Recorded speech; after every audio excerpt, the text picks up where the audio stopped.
CUT special series में एक बार फिर से आपका स्वागत है। इस एपिसोड में हम उन प्रश्नों को देखेंगे जो आपके परीक्षा के लिहाज से बेहद महत्वपूर्ण साबित हो सकते हैं। तो चलिए शुरुआत करते हैं। डायरेक्ट फ्री किक शब्द निम्नलिखित में से किस खेल से संबंधित है?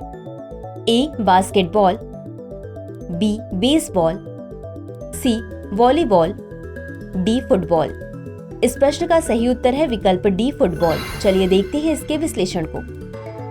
फुटबॉल में डायरेक्ट फ्री किक एक प्रकार की फ्री किक है जिसके परिणाम स्वरूप सीधे गोल हो सकता है तथा इसके लिए किसी अन्य खिलाड़ी को पहले गेंद को छूने की आवश्यकता नहीं होती। अगला प्रश्न है, राजगीर चिड़ियाघर निम्नलिखित में से किस राज्य में स्थित है? ए तमिलनाडु, बी मध्य प्रदेश, सी बिहार, डी गुजरात। इस प्रश्न का सही उत्तर है विकल्प सी बिहार। चलिए देखते हैं इसके विश्लेषण को। राजगीर बिहार के नालंदा जिले का एक शहर है। यह राज्य के प्रमुख पर्यटक आकर्षणों में से एक है। अगला प्रश्न है, किस देश के राष्ट्रपति भारत के पहले गणतंत्र दिवस समारोह में मुख्य अतिथि के रूप में शामिल हुए थे? ए भूटान, बी इंडोनेशिया, सी चीन, डी जापान।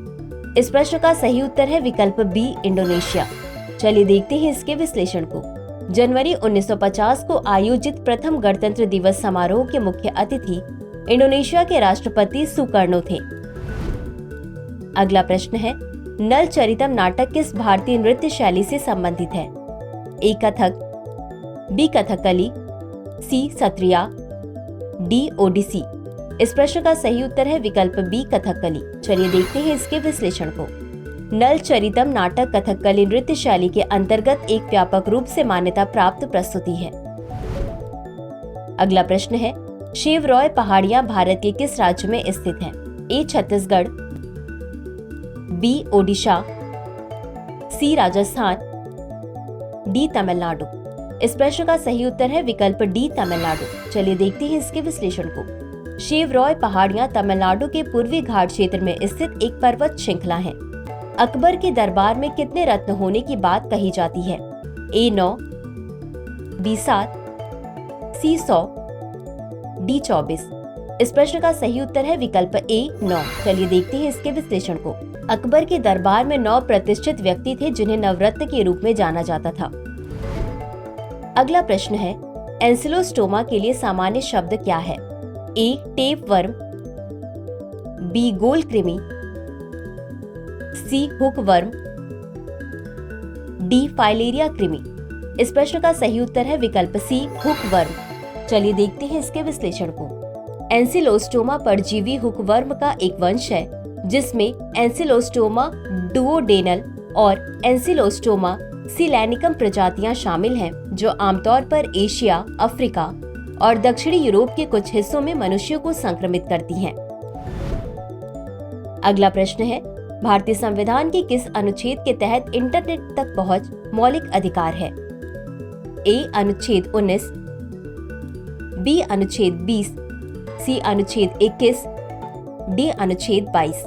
इस प्रश्न का सही उत्तर है विकल्प ए अनुच्छेद 19। चलिए देखते हैं इसके विश्लेषण को। भारत के सर्वोच्च न्यायालय के अनुसार इंटरनेट तक पहुंच का अधिकार संविधान के अनुच्छेद 19 के तहत एक मौलिक अधिकार है जो भाषण और अभिव्यक्ति की स्वतंत्रता और कोई भी व्यवसाय, व्यापार या कारोबार करने के अधिकार की गारंटी देता है। अगला प्रश्न है, निम्नलिखित में से किस संघ के सदस्यों को सामान्यतः समुद्री अखरोट के रूप में जाना जाता है?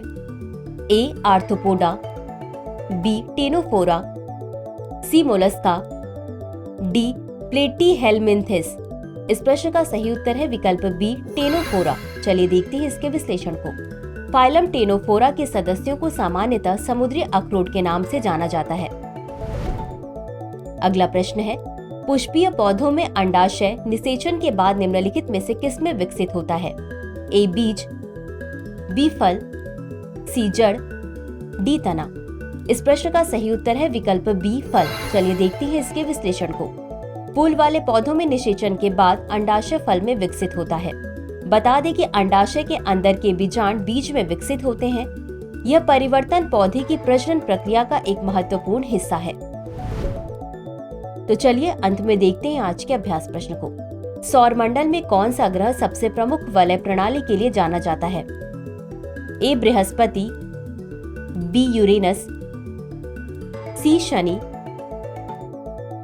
D Neptune. इस प्रश्न का उत्तर कमेंट बॉक्स में जरूर दें। आज के लिए बस इतना ही। धन्यवाद।